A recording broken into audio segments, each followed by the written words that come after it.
Hey. Hey. Welcome to Happy Hour. We are live. It's Monday. It's Victory Monday. How you feeling, Maggie? Victory I'm feeling Monday. good. We love a good Victory Monday. Oh, there the people are. I was wondering where everyone was for the first 20 seconds. I know. I thought we did something wrong, but you did it, so that means that we absolutely did nothing wrong. Or it was my fault. We're here. We're live. Happy Monday. I hate Mondays, but today was a good one because riding the high of a Victory Monday, Packers punched the Texans in the face. 35-20. It really wasn't even that close. They got a garbage time touchdown. I like to really think of it more of as a 35-13 win because that last touchdown didn't mean jack shit.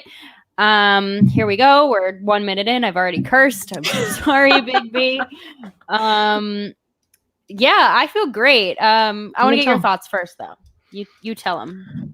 All right. Well, a couple quick thoughts. I mean, the Packers, I think we were kind of worried about a lot of depth early this season, and that has shown up in big time moments. Billy Turner starting at left tackle looked like a freaking wall. That was impressive. Really, he deserves all of the kudos. That offensive line, outside of kind of the outlier anomaly that was the Bucs game, given up very few sacks this season. Rodgers stayed really clean.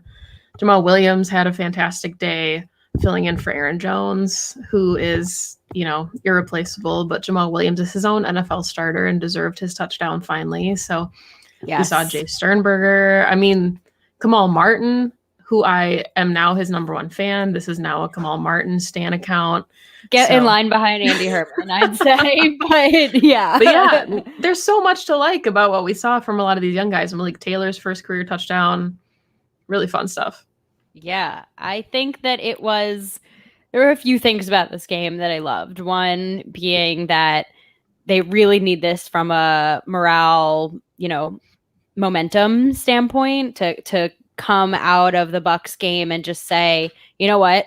That's not who we are. Let's go show them who we are and beat down a team that, likely won't make the playoffs and isn't very good, and we're not equals, but that's what you're supposed to do against teams like that. You're supposed to just beat the absolute living crap out of them.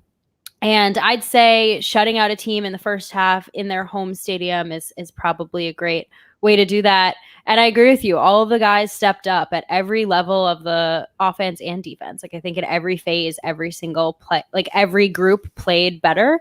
And we were missing key starters. We were missing Aaron Jones, David Bakhtiari, Kevin King, Tyler Ervin, I guess, is a starter, Darnell Savage. We were missing very key pieces, and it really looked like we weren't missing anyone, to be quite honest with you, which I don't know how that bodes for the free agent class, but it was just an all-around, really good, really solid, complete win to that. And we're not going to harp on it. We talked about this a little bit pre-show, just the idea you can't have it both ways, right?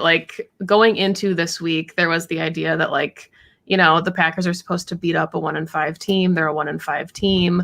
Then you had the flip side saying this is not a 1-5 team. Yes, their record indicates they are, but their losses were to the Steelers, to the Titans, to the Ravens, to really good football teams. So they're a much better team.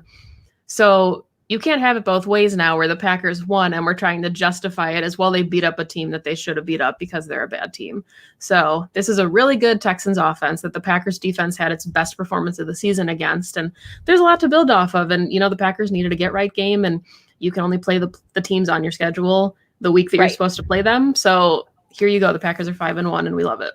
Yeah, they did what they needed to do. I agree. I think it wasn't exactly any kind of litmus test. It's not like we went to another NFC contender and beat the crap out of them. But at the same time, like you said, you just have to beat who is on the schedule. What Matt LaFleur says, you got to go 1-0. It's not our fault the schedulers gave us the Texans this week. They couldn't do anything about that. JJ Watt looked deflated. Oh my God, poor guy. Oh, poor guy.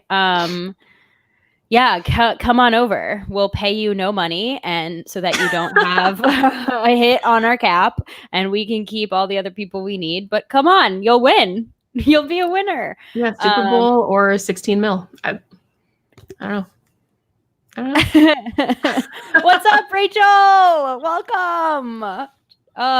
One of our favorite people ever is here today to join us. She can't actually come on for work purposes, but cheers, Rachel.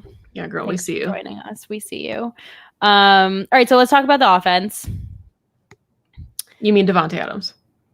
Yeah, it was Jamal, Davante, repeat. Jamal, Davante, repeat. Yeah. He went full beast mode. Just full. He was like, oh, did I miss 3 games? Oh, let me just catch up right now, real quick. Yeah, my stats need this. But it's okay. Look, like we definitely, I think, criticize Rodgers a little bit sometimes for forcing the ball to Davante Adams when maybe someone else is open. But like genuinely, when Davante Adams is just open, like the Texans didn't double team him at all. They did barely anything to cover him, and he was just winning his matchup. So why not go to your best player when that's open? And obviously he had a career day, 13 catches for 196 yards, 2 touchdowns. He just put on a clinic. I think he had my favorite quote from the entire presser, and it was, "I can only eat what's in front of me." And they were like, "How do you feel about all this man?" And he's like, "I can literally only eat what's in front of me." Like, bring it. Like, I don't care. Him. I just don't know what the Texans were thinking per se in terms of game plan, because let's be honest here, like MVS and Jace and Malik and all the other pass catchers pretty much didn't do anything. So it's not like we were carving them up from all cylinders and they just had to spread themselves thin. They just couldn't cover anyone and didn't cover Davante Adams at all. And I just think that's a very interesting game plan. Yeah. And I mean, the fact too that he converted every single one of the Packers' third downs. Like they went 7 third down conversions and they were all to Davante. Like at some point it felt like it was getting one note and they couldn't stop the one note. So it's like, all right, like, well, but also we'll keep it going. He ran all different kinds of routes, right? Like he was all over the field. So it wasn't like, all right, Mark, we're not trading for OBJ. You can tell by our faces when we read the comments. He also just tore his ACL, so we're not getting OBJ. I know he took Mark, you off your. You completely distracted me. It. No, it's okay. We can talk about Davante all day long. I think he was working, and Jamal, like you said, he had a really good, solid day. He was running so hard. He's just so like pound the rock almost.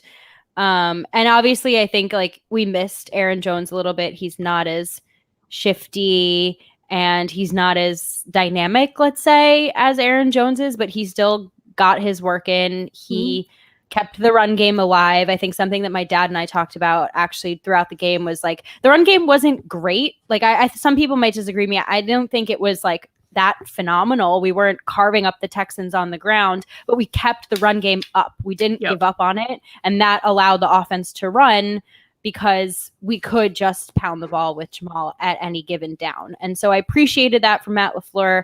I agree with you. I'm so glad Jamal finally got his touchdown because like after the day that he had, he really, really deserved it. And we saw a little bit more AJ Dillon than normal.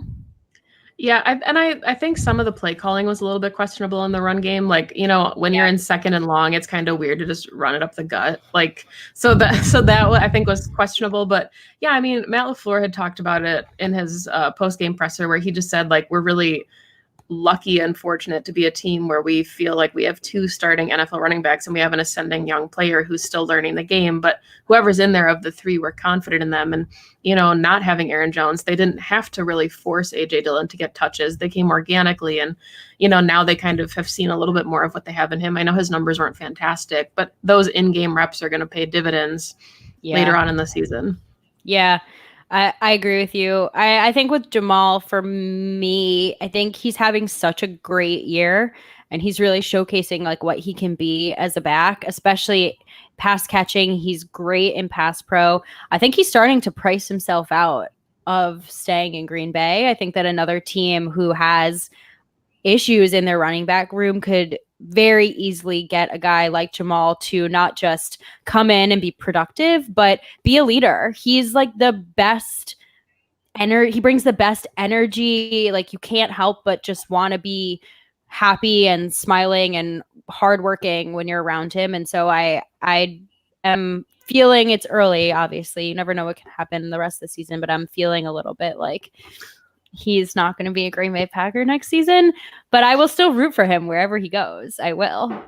Yeah. I mean, I think that it's really hard. I mean, I feel like the writing was on the wall going into this season, though. And yes, the Packers drafted a running back really early, but had they even taken somebody in the 4th or 5th round, I think we'd feel the same way, where it's just going to be really hard to pay for Aaron Jones and Jamal Williams. And there's plenty of players that you talk about being like a cap casualty or things like that, but you have a 2nd round running back, and he's a really nice complement to either Jones or Williams in the backfield. So it's just, especially this season, to try and prioritize when you have guys like David Bakhtiari, Corey Linsley,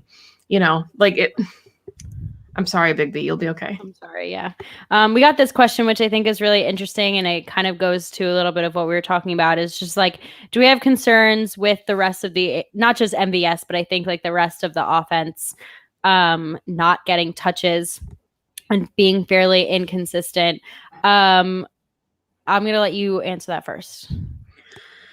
I really go back and forth on this. And, I said on Twitter last week that I personally would rather see the Packers invest in the defensive line than a wide receiver, just because I think when you have Allen Lazard come back, that's going to make a big difference. When Aaron Jones is back and Tyler Ervin, like, you have pieces on offense that are dynamic, and they're not traditional wide receivers, but we saw what Robert Tonyan can do. We're seeing Jay Sternberger as an ascending player. So I think there's a lot of pieces there that Matt LaFleur can work with that doesn't necessarily have to be a wide receiver. And if you get even the kind of production that we saw from Malik Taylor, where he can just be reliable when he's needed to, Darius Shepard looks good in moments. We haven't seen anything yet from EQ.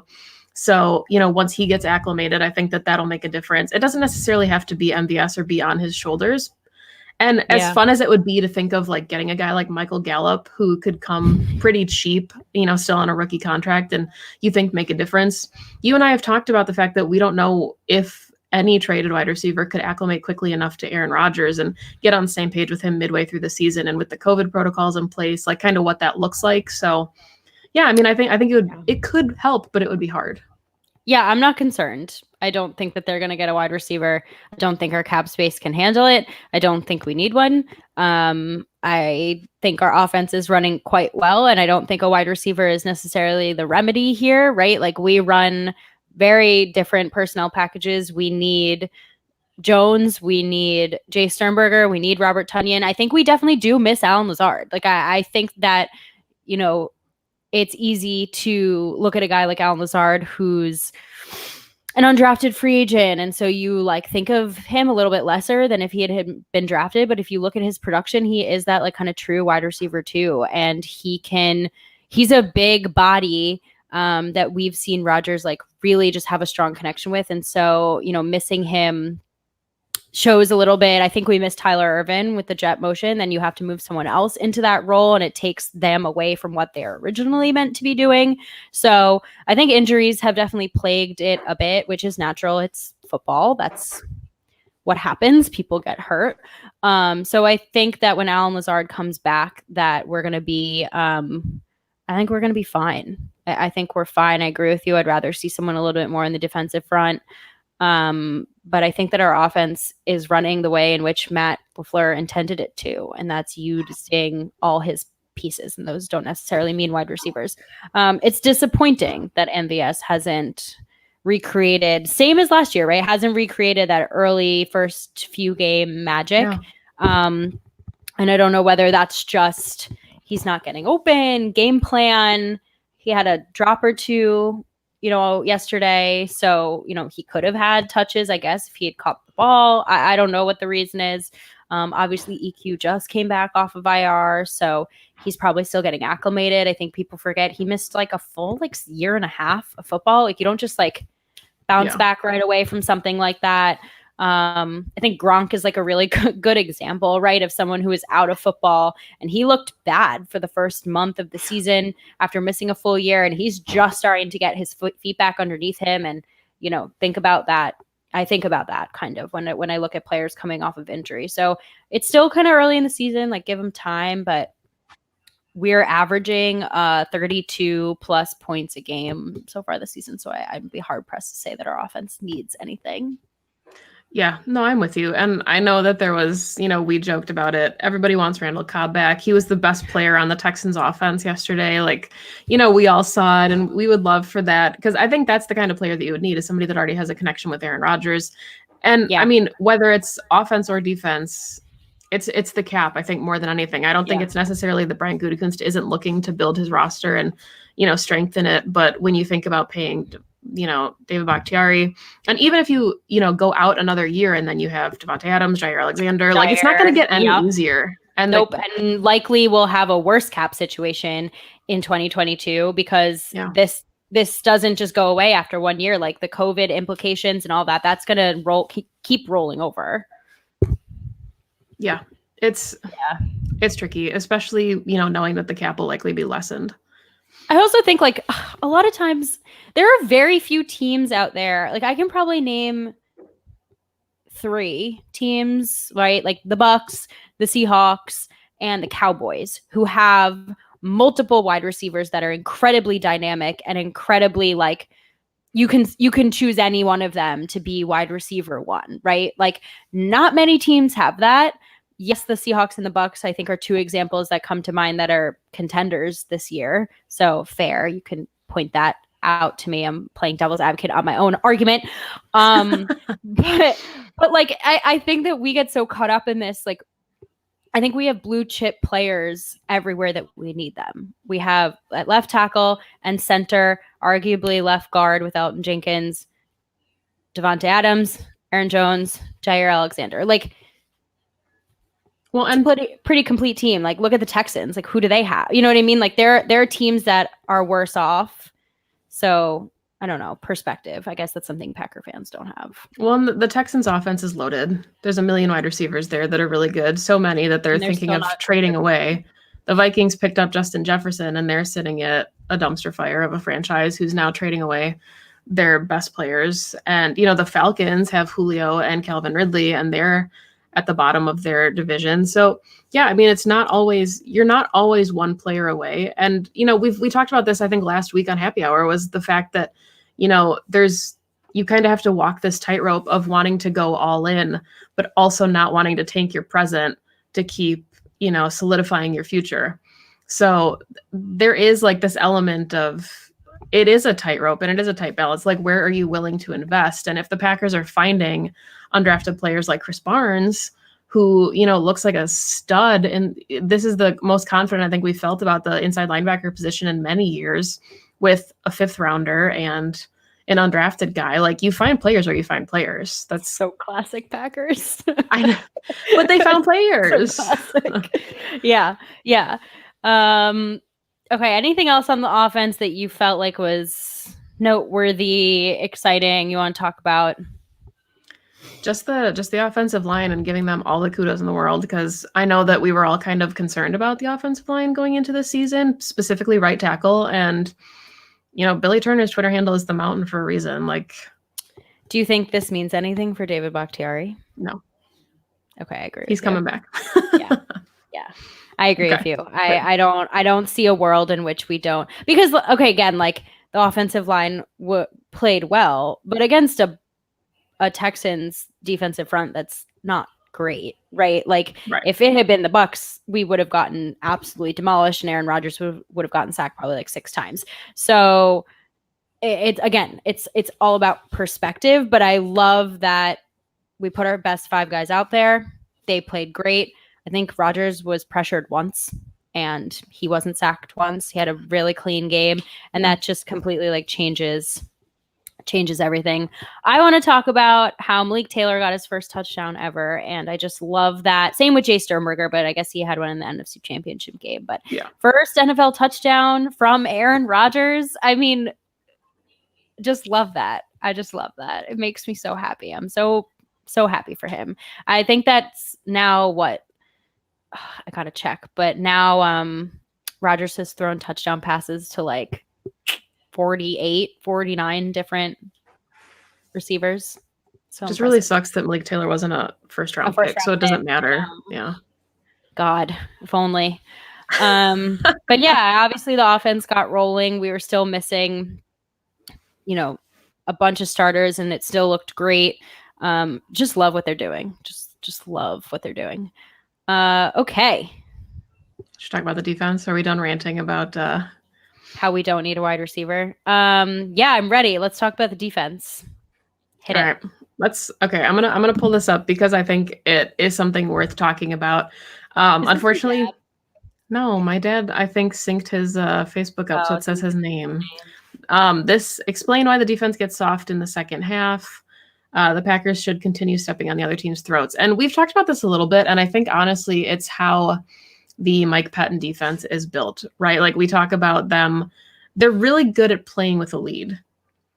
And that's where the issue has come in because the Packers, since Matt LaFleur has become head coach, are really good at playing with a lead, and they don't trail much. But I think we saw last week what happens when they trail. The defense relies on turnovers and big plays, and they got a couple of those against the Texans, which definitely helped. I mean, their red zone defense was much better than it's been in previous weeks, but again, what kind of caliber team are you playing? So I thought that it was the defense's best performance of the season. I said that a little bit earlier. I think that, we saw Preston Smith. We saw guys that were stepping up. Henry Black, forced fumble. That was fantastic for the undrafted rookie. Like play of the game. Raven Green, I thought looked really good, not necessarily in coverage, but he's a thumper. Like he is a sure tackler. Vernon Scott. Like there were a lot of players to like and a lot of depth that had to step up for the defense. So I don't know if you want to address the why don't the Packers step on the other team's throats aspect of it. But what were your takeaways from the defense? I thought they did this game. I think definitely in the second half they came out and they let up some yards, but at the same time, like they did, they pressured Deshaun Watson the whole game. He's the most mobile quarterback we've played so far this season. He extends plays. The fact that we sacked him 3 times, honestly, is impressive. Like he got out of a few others. If it had been, I think, a more stable pocket passer, we probably would have had higher numbers. I thought that Raven Green played so well. They picked on him a little bit. They picked on him a little bit, but that's because, right, like he's not a cornerback, so he shouldn't be playing like man against a receiver. So fair. But our inside linebackers are just about as athletic and exciting that I've felt like we've had in quite a while. So great to see Kamal Martin back. He led the team in tackles, actually, him and Adrian Amos and Raven Green, and I think Chris Barnes were the top 4, of course.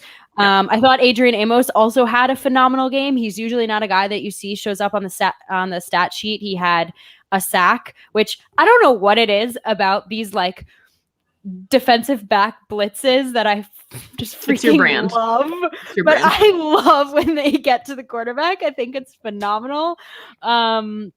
And he also recovered the forced fumble by Henry Black to really just like put the game away. Just say, no, we're done here. We're going home with a win. So I agree. I think every level played better. I hope that this is Preston Smith, on the up, and this is the trajectory that he's on, right? Because he had some great pressures, not necessarily sacks per se, but like he got to Deshaun so that others could finish him off. He had that really key 4th down stop. Just absolutely sniffed that out. So I'm glad to see him playing like we saw him a little bit last year. And now let's talk about my favorite player that we've had in a very, very long time. Okay. Yeah, I know where this is going. Go ahead. Jair Alexander is an all-pro. Jair Alexander shuts down. It's official now. It's been 6 games of this. Like he shuts down your wide receiver 1. Will Fuller, where was Will Fuller? Nowhere to be found. Nowhere to be found. He had 1 target, 0 catches, 0 yards when covered by Jair Alexander. And this is a theme. This is a theme with Calvin Ridley. This is a theme with Chris Godwin. This is a theme with Adam Thielen and Justin Jefferson. Like, he will knock you out. And I just think, like, it is so hard to find a player like that. And I know that he doesn't get the interceptions, and I know he's not out there on the stat sheet, but he is, because the stat sheet is Will Fuller, 0, 0, 0, 0, 0. So, you know what I mean? Mm-hmm. So, God, he's just so good. I could watch him all day. So I'm really looking forward to seeing what he does against Justin Jefferson, because I think he's because I think he's going to have, like, I guess, a different game than he did week 1 against him, because Justin Jefferson's a very different player now. But it's no fly zone. It's no fly zone. It's no walk zone. It's nothing. You're getting nowhere. You're out drifting in the middle of the ocean. You're not getting anything with Jair, and it's so great. I liked your tweet about what was it, like, floating in the ocean off of Jair Island? Yeah, that was. Yeah, he's just out there. He's not getting nothing. Yeah. That's how I feel. It's so wonderful to see. But I do. Okay, so I wanted to talk about a little bit. We haven't had Kevin King in 2 weeks. Okay. And we've played 2 pretty decent passing attacks, right? Yeah. Josh Jackson had not the greatest game against the Bucs. Fine.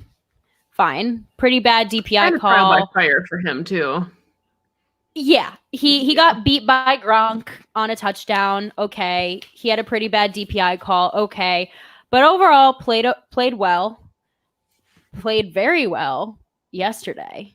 So, what does this mean for Kevin King? Because I saw some stats today and I can't recall them. I'm, like, visioning them in my head, but I can't remember the actual numbers. But someone tweeted out what Kevin King has done this year versus what Josh Jackson has done so far, and they're not that far off. Yeah, it was, I think, Brandon Carwile from TSET TV. Thank you. You know exactly what you're in my head. Yeah, I think always. You sent it to me, actually. I think I did. Yeah. Okay. But, yeah, no, and I mean, I think that it just bodes well for the Packers. And I mean, we talked about this a little bit before the injury. It's very true. Okay. I don't think Perri loves me as much as she loves Jair Alexander. That's not true. But no, I mean, we've talked about what this means for Kevin King with the injury, and he was playing really well, but he was playing well enough that he could have priced himself out of Green Bay. And if he comes back and he looks really good, you know, this is kind of a prime opportunity for the Packers to see what their roster looks like without some of these key pieces. And, you know, it's not us advocating for no David Bakhtiari, no Aaron Jones, whatever, but I think we're starting to see, we haven't seen a lot of guys like Josh Jackson or Kadar Holman, because the Packers had Jamal Williams, and they always had players that kind of forced these guys down to the bottom of the depth chart. It's like Chandon Sullivan has looked really good in his limited opportunities, and now, or had looked really good in 2019. And now that we're seeing him take an expanded role as, like, the team's premier slot corner, he's looked really good. And I think sometimes you just need these guys to get their opportunities. And Josh Jackson, now finally getting his opportunities, is making the most of them. And that's exactly what you want for your defense, is the next man up mentality. And everybody's talked about it, but we're seeing it at inside linebacker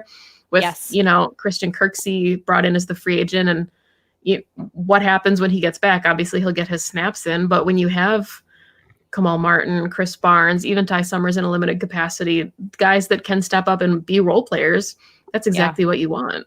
Yeah, I completely agree with you. And yeah, I mean, it definitely poses an interesting challenge, right, for our front office, but it's kind of a challenge that you're not that mad about having. Like, I'm glad that we drafted someone in the second round who everyone was very high on in the draft, who we've been feeling a little bit like is losing his chances. Yeah. But now he's actually been thrust into this role where he actually has to start, and he's playing quite nicely.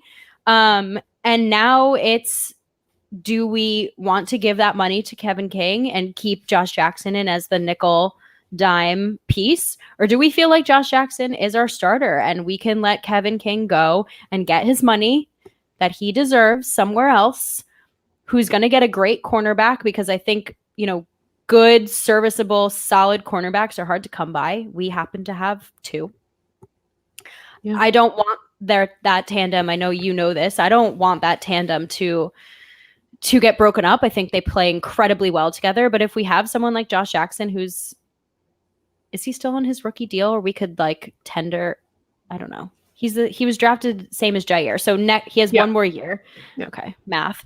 Then we can see what he's got for another year instead of paying Kevin. So I agree. I actually disagree with this.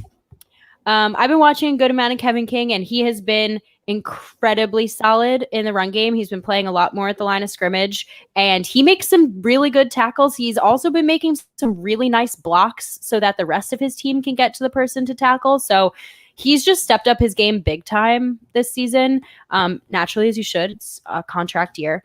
But yeah, interesting conundrum. Good luck, Brian Gutekunst. Glad I don't have to make those decisions. Well, I think the hard part though is like, it's a really limited sample size, and Josh Jackson, by all accounts, has looked really good. But, we are running into, we finally have the luxury, as you said, of having really good corners. Chandon Sullivan, even Kadar Holman has looked really good as a depth piece. Yeah. Some of the safety depth is good, and they're undrafted guys. But you really want to give up that luxury that we have of having a solidified secondary when we just got past the hurdle that was Demarius Randall, Quentin Rollins, like, we don't want to go back to that either, though. No, you're so right. And that's why I think it's a really interesting question mark. But I think there's also, and I could be wrong, but I feel like there's a little bit of a pattern of guys get paid and then they play differently after they get paid. And I don't know if that's just, I could be making it up. It could be me just thinking of a handful of players, and that's not necessarily true. But I think there is something to be said for having a year where you have to pay a lot of guys.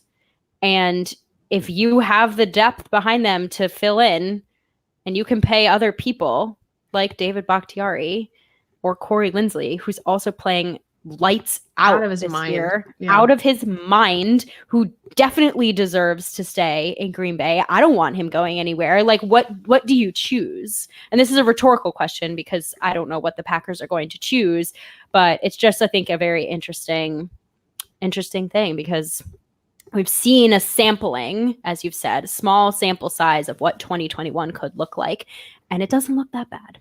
Well, and I think not to derail us, because we could talk about the defense for a long time, but I think you also have to think about, like, the Packers are going to pay Jair Alexander, and he's going to be worth a lot of money. I mean, you see what Jalen Ramsey just got.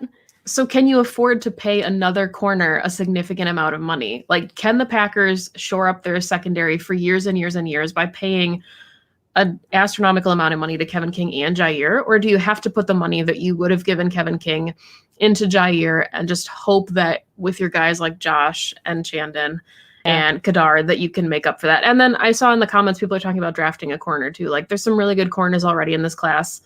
Right. There's always that. Yeah. There's always that. I think finding a guy like Jair though in the draft is just, it's rare. It's really rare. Yeah. And we have to keep him forever. Let's talk about Chandon Sullivan, because I also thought he had a phenomenal game. Our secondary looked so good. He's so good in that slot position. Yeah. He really is. He's so solid. I thought, like, honestly, the whole team just tackled better. Yeah. Yesterday. I know they just came out so aggressive. Like, I think that against the Bucs, they just looked beaten down a little bit, a little sluggish, like kind of like take a shot of espresso a little bit. Like last night it was like pound. Like they were on it. They were swarming the ball. And I thought Chandon Sullivan, to him and Raven Green, really, they just played a great game. I know Will Redmond had that pretty shit penalty, but like, again, really, really played well, was everywhere. That's your second swear of the show, just so I haven't said the F word yet, so I think we're fine. No, but I mean, the Packers, obviously, they pride them really good safeties forever, going back all the way to like Herb Adderley. Like you've got Charles Woodson, Leroy Butler, Nick Collins. So when you get like, I told my dad this yesterday when we were watching, but when Vernon Scott just laid the smackdown and had a really nice like form tackle, not giving up any yardage in number 36, I was like, all right. Like, and it's just nice to see like Henry Black obviously forced a fumble. That hit was beyond impressive. Yeah. We saw Raven Green making some nice tackles. So yeah, I mean, I think that the safety play improved dramatically, and it's weird that it happened in the absence of your first round pick Darnell Savage, but yeah, it's Jerry Gray. I've loved Jerry Gray. I love Jerry Gray. He's obviously having an impact. And I think, look, I think the average person doesn't know about or think about anyone behind, I think, the head coach and the coordinators, but we have some really, really phenomenal, like, I don't know, position group coaches. Is that their official name? Really good, yeah. Jerry Really Montgomery, good. Mike Smith. We love Mike Smith. And we saw that in the pass rush this week. Whatever he did during practice, Z, Rashawn, Preston, they came to play. Play. Zadarius Smith got to Deshaun in. I'm quoting my dad and I, when he hit Deshaun Watson, we both went, whoo, like brick wall. So we have to update our sack counter. Got it. So 6 sacks in 6 games, quietly putting together another nice year, and so much more to go. I love seeing Rashawn Gary get in there. I know everyone was all up in arms about this guy. Only took 1 season, and he is a starter who's pushing the pocket and he's making an impact. So it's my homeboy. And I mean, just the versatility that a lot of these pieces offer. And Rachel was in the chat earlier talking about how we're not talking about Kamal Martin enough, but it's true. I mean, in Kamal's presser today, I loved him. He seems like such a quiet, really thoughtful, well-spoken. Like I don't think he likes necessarily the media yet, or maybe he's like learning how to. No, Rachel, we know you're still here, girl. We got you. Yeah, we got you. He was talking about how in the off-season program, like he was learning the defense with Chris Barnes. I want a picture of this. Send us a picture. Yeah, Rachel, DM us a picture of this. But I could only send her a Browns one. We ran out of Packer ones, so that's it's okay. But the fact that Kamal and Chris, learned the defense together, and Kamal was just so complimentary of Chris Barnes and talking about how like he works hard, he plays hard. He said he's like a businessman on the field. Like he's got that business mentality and just good. Like the fact that they're already close, it just, again, it makes you think about what the future of this inside linebacker position could look like. And just, I think it was a really special game for both of them. I agree. I love it. I thought they played really well together. I like the football IQ. That's like something that you want in your inside linebackers. I don't need Kamal Martin to have a big personality. I also think he's probably like, wow, I'm a rookie and I was just on IR and I don't know how to do this. And like, I don't know what to do, like maybe we'll see it eventually, but I thought they played really well. I could say, okay, so this is something that Andy and Dusty didn't know. And my dad thought that he saw it. So I don't know if you noticed, but it looked like in the second half, Kamal Martin had the green dot on. He did. Okay. My dad was right. My dad's always right. Why am I questioning this? It's a dad thing. It's a dad thing. But yeah, I mean, you just came back from IR and you're calling the defense like already? Like it's just very impressive. Well, they asked Matt LaFleur about it and he was like, yeah, I mean, he didn't get a ton of practice with it, but Chris Barnes went down and it's next man up mentality. And Kamal Martin, has the smarts and it's exciting. And, it's such a small sample size, but Pro Football Focus graded him really well. And, he says all the right things in his presser too. Like he's quiet, but he talks about like, they asked him, they're like, it was your first game as a pro. You haven't played since your bowl games that you had to sit out of because you had surgery. Like, and he's like, oh, there's always things to improve on. Like I can do XYZ better. And I just love that. Like he seems like he's going to be a really good player for the Packers. I agree. I think there's something to be said too about like we always talk about like the Packer player personality. Yeah. And I think there's something to be said for that because the team rallies together. It's not like we're looking at the Cowboys right now, right? Who are just completely imploding and are shitting on sorry, that's number 3. On their Perri tracker. Coaches, you know what I mean? They're just but the Packers are the complete opposite. Something goes wrong and they look at each other and they say, we're going to go punch the next team in the mouth together. And we're going to go into practice with the right mindset and we're going to think ahead and we know what we are. And that comes from player mentality. That comes from the type of player that you are. And I think the Packers definitely look at that in the draft and who they bring in free agency with guys like, I know he's hurt, but like Christian Kirksey is like a perfect example of just like a player personality that is meant for Green Bay. Well, and I think that it's easier when you're winning, obviously. Like, you know, it's easier to rally when you're a really good football team and you know what you can be. But everybody holds himself accountable. And the theme throughout a lot of the pressers this entire season has just been, if everybody does their 111th, we're a damn good football team. And like, that's the mentality that they need to have, is like, if we want to get to where we need to go, and like our goal is, Jamal Williams said it a couple weeks ago, like our goal is to win a Super Bowl and put on a Super Bowl ring. And if that's the mentality that everybody has, to just, hey, if I just do like my 111th for this team, we can get to where we need to go. That's going to carry them through the entire season. And I think that you're seeing guys holding each other accountable as well, because it's like, look, we have the players. We just have to execute and we'll be fine. And I think we saw that against the Texans. It felt like the most complete game, I think, of the season. Yes. Yeah. And I completely agree with that. I think every level played better. Every level stepped up. The defense actually closed a game out.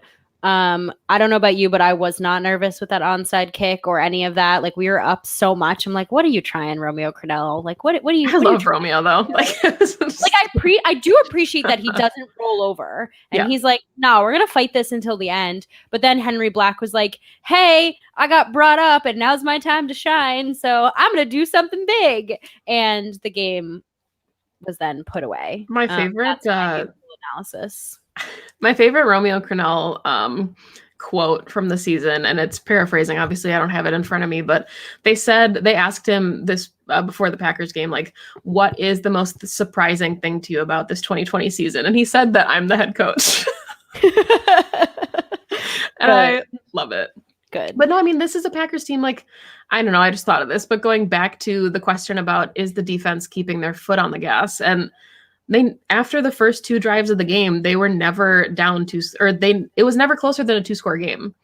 So even though there were the onside kicks, like, this is a defense that they kept it tight, and that was a Texans team that could have scored. That's not about the offense. Shutting that team out in the first half has nothing to do with the offense and everything to do with the defense. I think they punted on their first 3 drives, the Texans did. So, and like you mentioned at the beginning of this show, they're no slouch on offense. Deshaun Watson is an elite quarterback. They have a full flank of wide receivers and 2 backs that can do things. I mean, I will say though, Randall Cobb looked great. Randall Cobb can still play. He really can still play, and I love that for him. I wish he was still in Green Bay. But let's switch a little bit, because I do want to preview the Vikings game just a tad. Okay. Because it's definitely interesting, right? We opened with the Vikings. We felt like that game was going to be kind of an intense, starting with a division matchup. Everyone was so high on the Vikings going into the season. They did so well this offseason. Now they've pretty much flown the white flag. No Yannick Ngakoue, no Danielle Hunter. Kirk is Kirk. Offensive line is bad. Justin Jefferson, I think, is the lone bright spot. So very different game. I think someone asked this question. Are they markedly different from the last time we played them? Or will this game go similarly? And I think the answer is, from me at least, they are different. They're worse. So I think the game is going to go similarly, because they got worse at the defensive front, in their front 7. And we've seen what Aaron Rodgers does this season from the pocket, from a clean pocket. So I don't foresee us having any issues. And I mean, we don't know if Dalvin Cook's going to be able to play yet. That's a question mark. The Packers, or the Vikings at least, had Yannick in the first game, even though he was kind of a non-factor because it was his first game with the Vikings. And now obviously he's gone. Danielle Hunter's gone. So they don't really have a pass rush. I think Eric Kendricks is probably the biggest factor for them on defense, but that secondary is still really, really young. It's not like they've, gotten a ton of experience in the last couple of weeks that would be beneficial. I think Justin Jefferson is what I'm most excited about, is just kind of seeing how he looks. But if that's a Jair matchup, then another goose egg on the stat sheet, and it's ain't no thing for Jair. But yeah, I mean, it's gonna be. I think it's gonna be, and the fact that it's at Lambeau, even though there's no fans yet, the Packers need this one. They don't need it, but you know what I mean. Like it's an NFC matchup. Oh, absolutely, Brenton. I think that pretty much it's gonna be another really good day for Davante. And Allen Lazard is eligible to return now. I know he officially did his time on IR. I don't know if he's actively, healthy enough, but he was practicing a little bit. So yeah, I was gonna say they had him doing kind of weight room type stuff. Nothing too crazy. We don't need him for this game. We need him for the 49ers. Yeah, and I think that's the thing is like this is a tough one for the Packers. It's a tough little stretch here because it's a division game, and division games are always like harder than they need to be by nature because you just know this team like the back of your hand. And then they have a short week going to the 49ers, who are really good in spite of losing a lot of their key players. And it's a Thursday night football game. So if you split this, it bodes really well for the Packers in the long run, even though we think they can go 2-0. Yeah, I think that I'd be really, really, really surprised if the Packers lost to Vikings. Like you said, like division games are always wonky. Mike Zimmer, his hatred for us, I think, grows with every loss that we bring him. And, it's not for nothing. He's still a great coach. Oh, yeah. But they've gotten, like I said, they've gotten worse as a team. I don't see a world in which we lose against them, especially at home. Let's just sweep the division yet again. Yeah, but, go ahead. Nope. No, I was just gonna say that first Matt LaFleur loss in the division is gonna be so hard because we've grown so accustomed to just 8-0. Look at him go! Like, you're rhyming. You have to write your own poem. It really is our brand. Our brand is rhymes. If you missed my poem, it's on my Twitter. I wrote a little poem to celebrate 5-1. Oh, it just came to me. It was beautiful. Thank you. Your ode to Zedarius is also beautiful. We're just one with the words. So speaking of the division, we actually do have an opponent that we haven't seen yet. We still have 2 games against, and who's playing tonight? Beautiful transition. The Bears. Good job. The Bears play the Rams tonight. Thank you so much. Been practicing that. Queen. They play the Rams tonight in LA.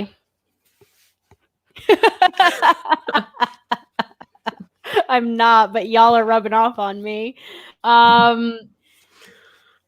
Bears are we're tied right now in the division. I think depending on what happens tonight, obviously the Bears either keep or lose the division. We obviously hope that the Rams beat them.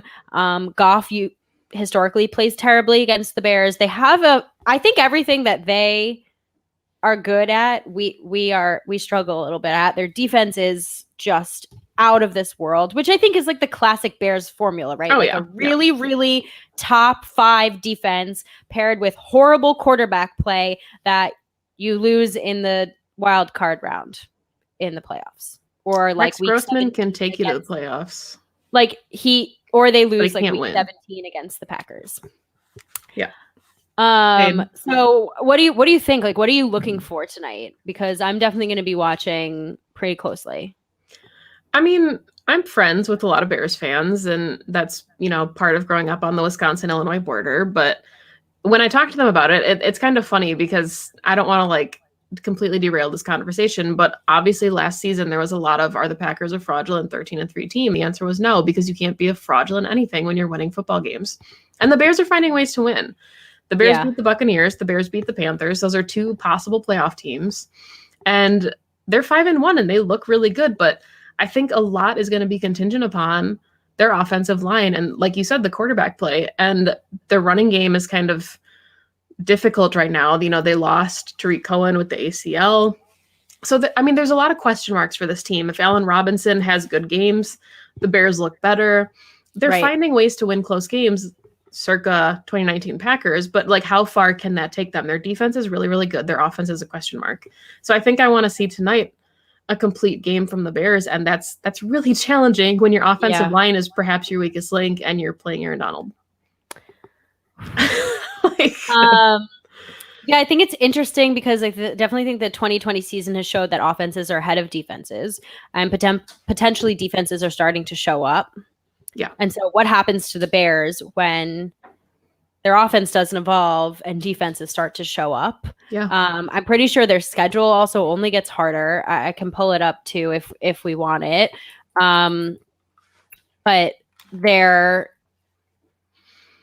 it's Nick Foles and this offensive line, and I think there's only so much that they can only take you so far. Right. Okay, so it's Rams, Saints, Titans, Vikings.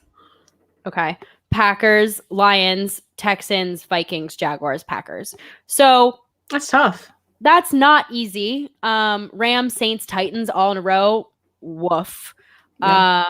This defense against the Titans offense is going to be very interesting to watch. It's going to be actually a very good game.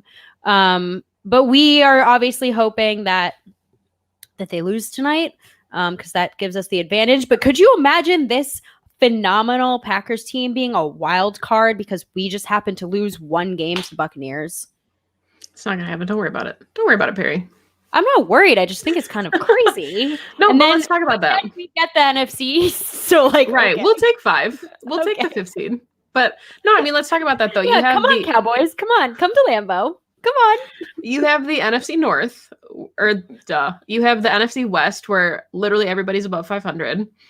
You have the NFC South, where everybody is a playoff contender except for the Falcons, and then you have the NFC East, where nobody is even close to 500. So kind of what this playoff picture is shaping up. We talked about it a little bit earlier where that you have like 9 or 10 teams that are vying for 6 spots because one obviously has to go to the NFC East and we can't really do anything about that. But bullshit. 4, Perri, that's 4. I don't know if that counts, but okay. I'm at 0 for the record. Is this? No, you said damn. That's like an elementary school swear word. I didn't realize that this was a thing all of a sudden. Like I didn't realize that we were going like this. This is a casual. That was the chat. I had nothing to do with that. Okay, well, don't condone their actions if you think it's okay that I say the S word. Oh boy, S word. Okay. I feel like I'm in school. We got you on your toes now. Oh, now you're nervous. God. Oh my God. See. Thank you, Marco. All right, we got totally derailed. I'm sorry. All right. Yeah, so the Bears, Bears still suck. Thank you. Hopefully they'll lose tonight to the Rams. That NFC West is I'm glad we're not in that division. I'll say that. Well, can we talk about Sunday Night Football since we're talking about the NFC West? Yes. Yes, we can. I love watching the Seahawks lose. But why can't they ever lose like a normal team? Why do they have to take it to the end of overtime and have like many an iced kicker? And like, why does it have to be hard? Why can't they just lose? It's so painful. It's just like, why are you so dramatic about it? Just lose. Calm down, Pete Carroll. Just lose like everybody else. And it's just like, kudos to the Cardinals, though, truly. Like, kudos to Kyler Murray and the whole squad. Cliff Kingsbury made some questionable decisions, but at the end of the day, like, they pulled out a win against an undefeated Seahawks team. I honestly think the Seahawks, their Achilles heel is their pass rush. They ain't got one. Their entire defense. Like, their entire defense, but, like, they have zero pressure against and like, so when I think about a team like the Seahawks, because that's likely going to be someone that we play in the playoffs, and you think about the blueprint to beat a team like that, I don't see a way. It's basically going to be, I think, as of right now, this is based off of 6. Oh my God, I hate the gum chewing. It's so funny that someone just said, I literally hate the gum chewing. It gives me so much anxiety. You think about that game, like, am I a homer to think that our defense is actually better than the Seahawks defense? Because I genuinely think that we are. We have better cornerbacks by far and much better pass rushers. So they become less and less scary with the idea that like there is actually a way to beat the Seahawks, like stop Russell Wilson. DK Metcalf versus Jair Alexander is going to be, unless he probably goes against Tyler Lockett and Kevin King gets DK Metcalf. That makes me nervous. I don't know. Don't want to think about it yet. I just honestly though, like if like the whole time, and I absolutely agree with you, like the biggest thing hampering the Seattle team is their defense. And as I watched the game unfold on Sunday, all I could think was like this Cardinals team would be a nightmare for the Packers to play in the playoffs because Kyler Murray, like he's a cheat code, and their offense, like with DeAndre Hopkins and Larry Fitzgerald, and you know they have Edmonds looked really good last night. They have very creative run plays, which is pretty much exactly what the Packers can't cover. So, and I love DeAndre Hopkins. I have so much respect for him. Same with Larry Fitzgerald. I think Larry Fitzgerald, if I had to choose one player who deserves a Super Bowl ring, who will probably never get one, it's him. Like just such a pro's pro. And just some of the things that he does, like everyone was talking about how he was bringing the ball during the hurry up offense to the center every play. Like that's the stuff, like that's why you keep like not, he can still obviously is a great wide receiver, but like that kind of stuff, that stuff that you teach and you pass down, that leadership, that reliability is what makes Larry Fitzgerald so great. My dad said it. So yes.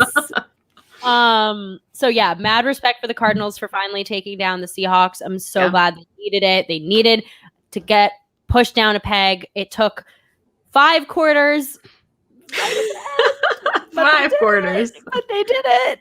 All right. So we'll let everyone go a few minutes early to go enjoy the Monday night game. Go Rams. I think we can all unequivocally say that's who we're rooting for. Maggie, where can the people follow you, find you, all of your amazing work? All right. You can find me on Twitter at Maggie J. Loney. I write 2 articles a week for Cheesehead TV. I podcast with the Thursday Pack-A-Day podcast crew. And please, if you have not already added Packs What She Said to your repertoire of podcasts, it's me and Perri for a long time just talking football every week. So episodes normally drop on Fridays, and we promise that if you like happy hour, you will absolutely love the Packs What She Said podcast. So feel free to check that out and give it a listen. Packs What She Said is our preview version of this show. So we'll be previewing the Vikings on the show. It's definitely a little bit more analytical. Still involves some drinking that you can't see, and but it's great. We really put our heart and soul into it. So you can find me at Perri_Goldstein on Twitter. You can find me on the Every Other Monday crew with Pack-A-Day, obviously with Packs What She Said as well. And I do preview and recap shows with Packer Report with Ross Uglum on Tuesdays and Fridays. And as always, please follow Game On Wisconsin. Please donate to the Jamal Williams Swag Bag Daddy gift giveaway. I hope I got that right. He's collecting money for his charity, which gives toys and holiday gifts for kids around Thanksgiving and Christmas. It's a wonderful charity that we are helping to support. So if you need it, the GoFundMe is in the Game On Wisconsin Twitter, and we tweet it out all the time. So you'll probably see it.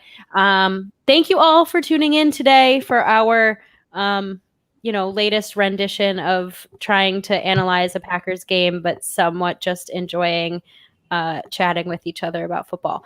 And as always, go Pack Go. Go Pack Go.